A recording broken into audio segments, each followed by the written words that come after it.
I think there's big trouble looming ahead for Lincoln Riley and the USC Trojans ahead of their Las Vegas Bowl game against Texas A&M. I'm going to explain why. We got a lot to do. Locked On Big Ten starts right now.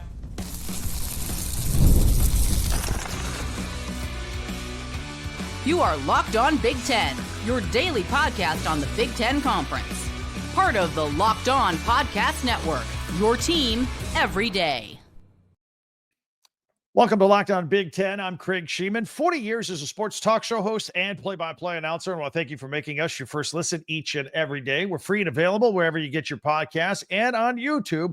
It's part of the Locked On Podcast Network, your team every day. And the NFL playoffs are just about here, but it's not too late to get in on regular season action with FanDuel, because right now, new customers can finish the season strong with $250 in bonus bets if your first $5 bet wins. Visit FanDuel.com to get started. So trouble ahead for the USC Trojans, both now and into the near future. We'll catch up with some things that happened over Christmas in the transfer portal, because there was a lot. I want to make sure we're all on the same page. Plus, we'll have our Pigskin Picks, both for the Bowls and the college football playoffs as we move forward. All that coming up right here on this very podcast. But first, Lincoln Riley and the USC Trojans, they seem to have no direction right now.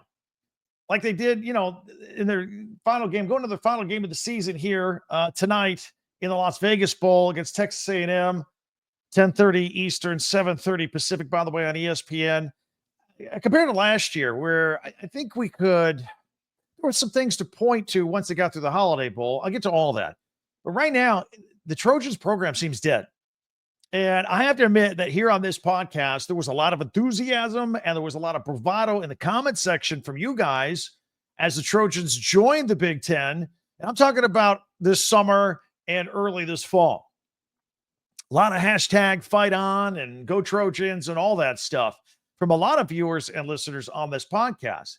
And some shots fired back at me. A lot of criticism anytime I would be critical or constructive on this podcast regarding the USC Trojans. But then something happened around that blown lead and loss to Michigan.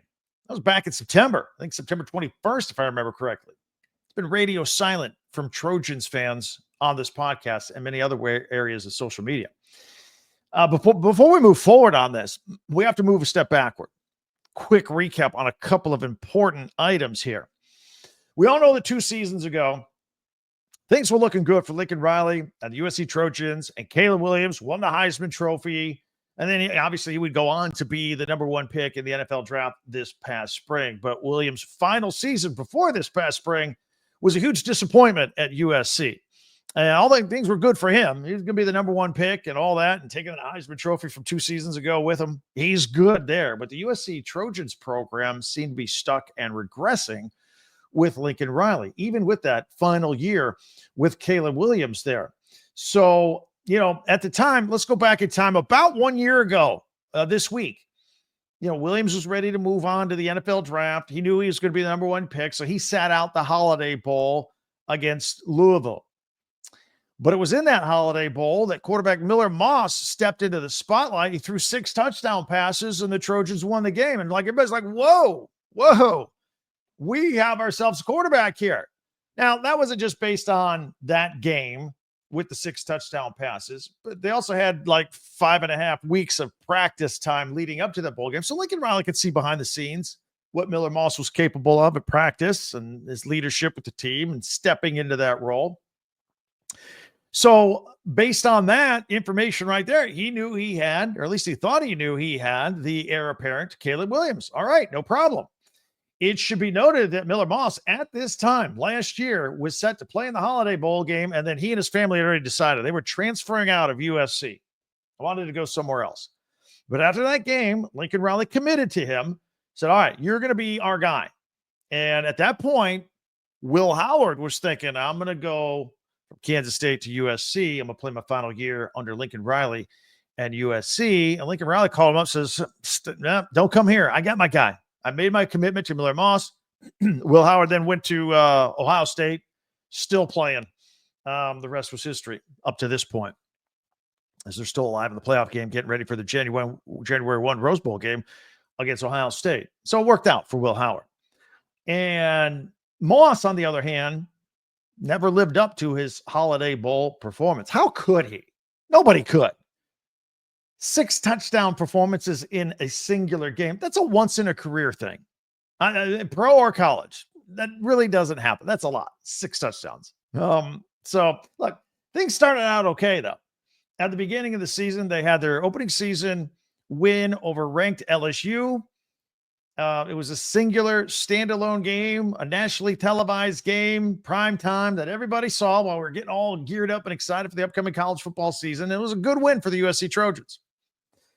So that post-Holiday Bowl excitement was still trending upward. Hey, we beat a ranked LSU team. LSU's a name, a big name, a Jersey school. Somebody, that's always in the forefront. We beat them. We're coming along here at USC. Then the next week, they had the 48-0 blowout over Utah State. And people start talking now about how great this new and improved Trojans defense was. Because after all, that was the main problem with Lincoln Riley, both at Oklahoma and USC. They could score like crazy. Couldn't stop anybody. Frequently, their games would be like 52-48, 44-40. That was a normal day for USC. And people thought coming into the Big Ten that they would not be able to survive with that kind of complementary football or lack thereof. So, but the problem with that was, turned out Utah State really wasn't that good of a football team. So shutting them out really wasn't that big of a deal, which brings us to the Michigan loss.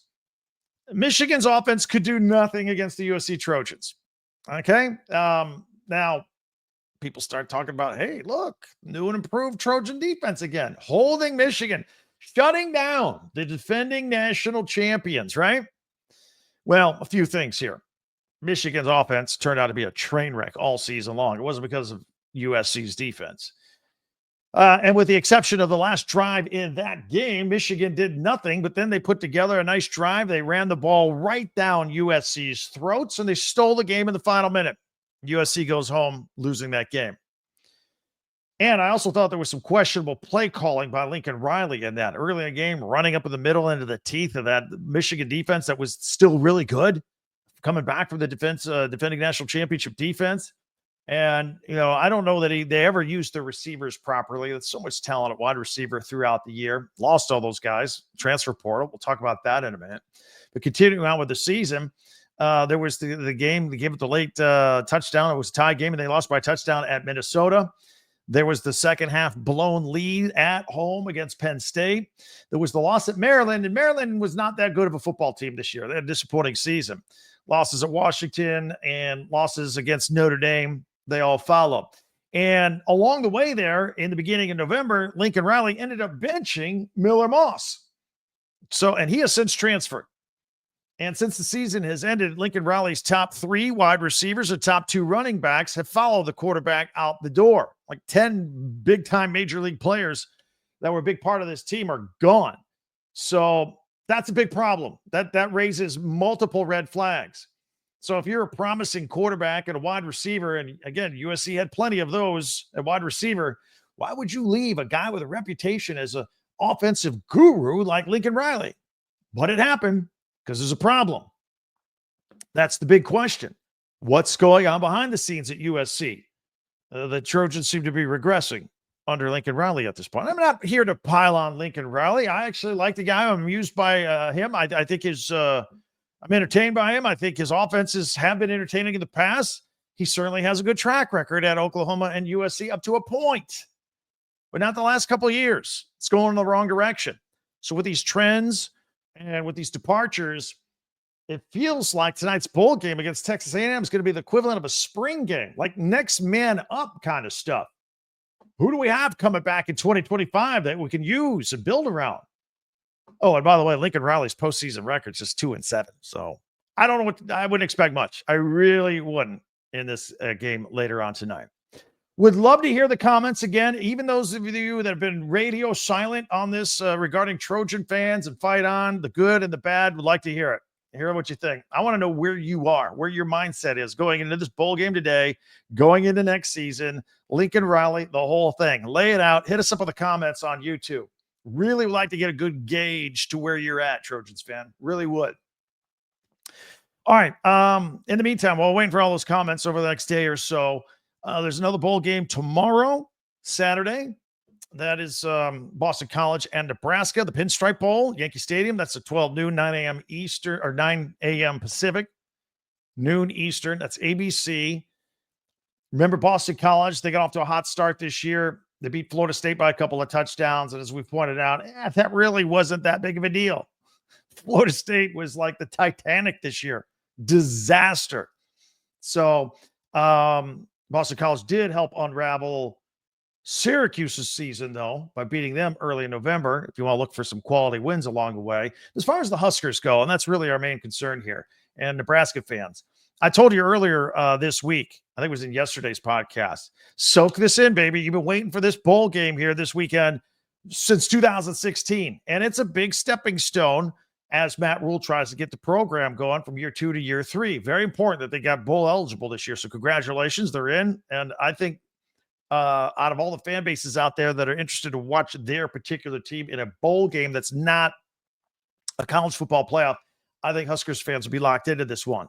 Got the new offensive coordinator the last month of the season, and Dana Holgorsen, and Dylan Raiola is healed and rested and ready to go, and still there, by the way. All those rumors a couple of weeks ago about him looking elsewhere, he's coming back. He wouldn't be playing in this bowl game if he wasn't coming back. So there's a lot to look forward to with this in this offense. Heinrich Haarberg looked ready to play some tight end. That's going to be his position next year, since he's not going to be playing any quarterback anymore because of Raiola's success. And in a couple of minutes, you want to hang on to this, Huskers fan. We'll talk about that new transfer coming in at wide receiver. I have some thoughts on that. That was great news for the Huskers this week. And then next week, we'll get in all the other bowl teams from the Big Ten: Iowa, Michigan, Washington, Illinois. They'll play next week, plus the college football playoffs resume as well. Again, love your thoughts and comments. Hit us up on YouTube. Be sure to subscribe down below and follow Locked On Big Ten for free wherever you get your podcast. That way you get the latest episode of this podcast as soon as it becomes available each and every day. And also feel free to share, like, and follow. That really helps us out. We really appreciate it if you do that. And don't forget, you can pick up some Big Ten gear: shirts, t-shirts, hats, pennants, all that stuff right there at our website, talkbig10.com. That's with the number 10, talkbig10.com. All of our podcasts go there, but we also have links to each of the schools where you can buy fan merchandise right there. So take care of all that at Talk Big Ten. That would be spectacular. All right, huge portal news at Nebraska, Indiana, Ohio State, Wisconsin, just to name a few. Plus, we'll have our Pigskin Picks. All that coming up here on Locked On Big Ten. Your team every day. Rocket Money really helps you out with a lot of things. Let me just tell you about one of the things they do. You got a lot of subscriptions, a lot of things. You can't keep track of all these monthly little payments and all that. This helps you track that and eliminate ones maybe you might be paying for twice or don't use anymore. They make it easy to track all that stuff. That's like having a personal assistant for all your finances. So Rocket Money is a personal finance app, and it helps you find and cancel your unwanted subscriptions. It monitors your spending. It helps lower your bills so you can grow your savings, and it helps bring everything into one place, whether it's subscriptions, your spending habits, your goals that you want to hit this upcoming year. Rocket Money has over 5 million users. They've saved over 500 million in canceled subscriptions, and that's saving members $740 a year if you use all of the app's premium features there. So one of the best features, again, is the subscription tracker that we're talking about. You can use it to cancel services that you're not using anymore, and you can save a ton of money. And it helps you with your goals, and all those things are right there at your fingertips. Cancel your unwanted subscriptions and reach your financial goals faster with Rocket Money. Go to rocketmoney.com/locked-on today. That's rocketmoney.com/locked-on. rocketmoney.com/locked-on. Thanks for making Locked On Big Ten your first listen each and every day. We really appreciate you everydayers out there. Meanwhile, be sure to subscribe and hit that button below, and share and follow and like Locked On Big Ten, your team every day. And check out our website, talkbig10.com. All right, let's get caught up on a couple of things. Purdue continues to hemorrhage players into the transfer portal. In addition to losing their best defensive player, Dylan Thieneman, bolting for number 1 ranked Oregon. Can you blame him? That's pretty cool for him. We reported that several days ago. But tight end Max Clare is transferring to Ohio State. He'll have 2 years of eligibility left there. And this past season, he caught 51 passes for 685 yards and 4 touchdowns. Huge target, 6'4", 240 pounds. He's excited to go play for Ryan Day and offensive coordinator Chip Kelly. In addition to advancing the college football playoffs, the Buckeyes are also adding West Virginia running back C.J. Donaldson. He's got over 2,000 career rushing yards, and running backs do well in that offense, plus 31 career touchdowns. Buckeyes will like that as well. Buckeyes are also getting Idaho State defensive end Logan George and Minnesota offensive tackle Phillip Daniels, who's staying in the Big Ten now. As you know, Indiana enjoyed a lot of success this year in Curt Cignetti's first year at the helm in Bloomington. A major part of that success, of course, was Cignetti bringing in a very experienced quarterback in Curtis Rourke, who turned out to be the most efficient quarterback in the country. He ran the RPOs beautifully all season, very accurate passer as well. Finished 9th in the Heisman voting. The downside was that he was a one and done. He had one more year of eligibility left. That's it. He's gone. And so now the Hoosiers are looking for the next quarterback, and they're filling up this quarterback room. That includes Cal transfer Fernando Mendoza. He committed to the Hoosiers this week. He's a redshirt sophomore. He's big. He's 6'5", 225 pounds. Highly sought after prospect. And a lot of people wanted him, had him circled on the board to get him into transfer portal. Cignetti and the Hoosiers get him. And he chose the Hoosiers after visiting Missouri and Georgia. He was the third leading passer in the ACC, threw for over 3,000 yards and 18 total touchdowns, 6 interceptions, played 11 games. His brother, Alberto Mendoza, is already at Indiana as a backup quarterback, younger kid brother. By the way, speaking of backup quarterbacks at IU, you've probably heard by now that 2024 backup, Taven Jackson, he's entering the transfer portal. Looks like he's kind of reached his ceiling at Indiana after transferring there a couple of years ago from Tennessee. So he's going to look elsewhere. IU also got a Christmas commit from 2025 prospect Jacob Bell, another quarterback. He's from Illinois. He previously committed to Ball State. And let's not forget, last year they recruited a freshman, redshirted this past year, Tyler Cherry from Center Grove in Indianapolis. People are expecting big things out of him as well. So this all makes for a very deep quarterback room for the Hoosiers to replace Curtis Rourke in 2025. Also, in case you didn't hear it over the holiday, the Hoosiers landed Maryland transfer running back Roman Hemby. We've talked about him before on this podcast. I've always liked him. He doesn't get the headlines like some of the other guys at Ohio State and Penn State or maybe even Minnesota, but he is a solid, very underrated running back. Roman Hemby runs hard. And I think that's a good get by the Hoosiers coming out of Minnesota. They've also added App State wide receiver Mekhi Jackson, who has a pretty big play capability. A lot of big, long chunk plays with him. There's some bad news for the Wisconsin Badgers. Running back Tawee Walker, he says he's going to play again in 2025, but not in Madison. He's hitting the transfer portal. He rushed for 864 yards this year, 10 touchdowns for the Badgers. And if you thought that he was, wait a minute, I thought he was a senior, he's out of eligibility. That was the case, yes. But the NCAA has given some JUCO players some extra wiggle room on eligibility here. So this has all happened recently. So he's going to get an extra year. He says he wants to play another year, just not at Wisconsin. By the way, the Badgers have lost 26 players to the portal this year. Also with the loss of Walker and Ches Malusi, Darian Dupree looks like that he will be the featured back this upcoming season. Also, in case you missed it over the holiday, former 5-star quarterback Aaron Nolan, he was the odd man out at Ohio State. We kind of did some foreshadowing on that here on this podcast, that was the case with the development of Julian Sayin, incoming 5-star Tavian St. Clair. He's coming. So Nolan is headed to South Carolina. And look, he was fantastic in high school. Guy's got a lot of ability here. And he's going to go to the Gamecocks. He's going to add some depth in the quarterback room to Lenora Sellers, who's an amazing quarterback, but also give South Carolina a good succession plan at quarterback. I actually think this is a good move for Julian Sayin. I really do. So we wish him well there. And more great news over the holidays for Dylan Raiola and the Nebraska Cornhuskers, getting some help on offense. Now, on this podcast, we've been tracking and watching Kentucky transfer wide receiver Dane Key. He was one of the best receivers in the portal, big, good-sized receiver. And he's coming to Nebraska. And we were hopeful that would be the case. And in 3 years, he's caught 126 passes, 1,870 yards, 13 touchdowns, mostly against SEC competition. There was some talk. I mean, he was visiting with Ole Miss and Georgia, and there was some talk that he was leaning one way or the other. And the visit at Ole Miss went well. Then there were rumors that it's going to be Georgia. So that's going to be Nebraska. So that's a good get for Matt Rule and company. And again, Ole Miss and Georgia were pretty aggressive wanting to get this guy. Presumably, a key factor in this was Kentucky wide receivers coach Dakeil Shorts Jr., because he took the same job with Matt Rule and Nebraska just a few weeks ago. Obviously, he helped lure this kid to Nebraska, and with a quarterback talent like Dylan Raiola, that seemed to be a pretty attractive spot for him. So that's cool.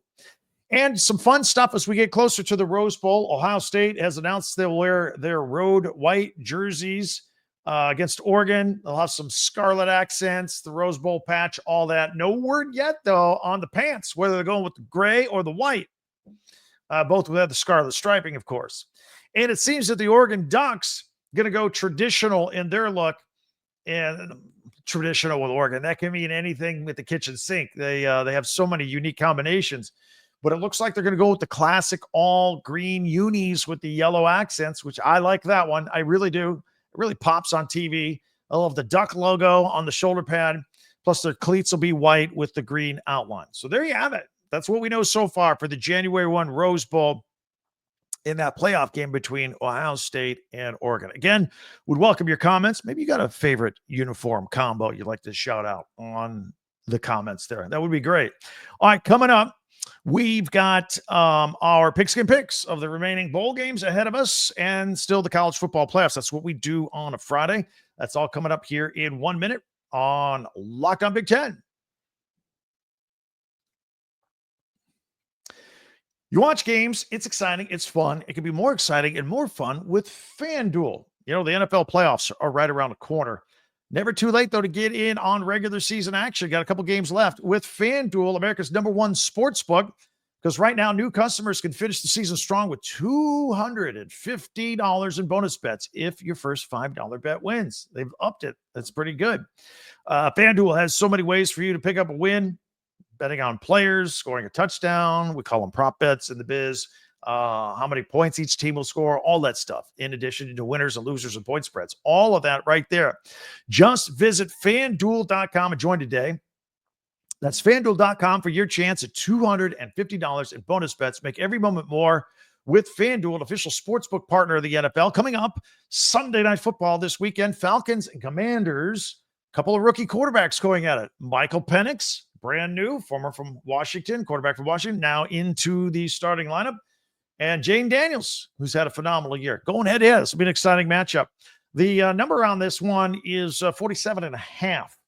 And I would take the over on this one. I'm expecting a 25 to 24-ish game. But you can make bets like that at FanDuel.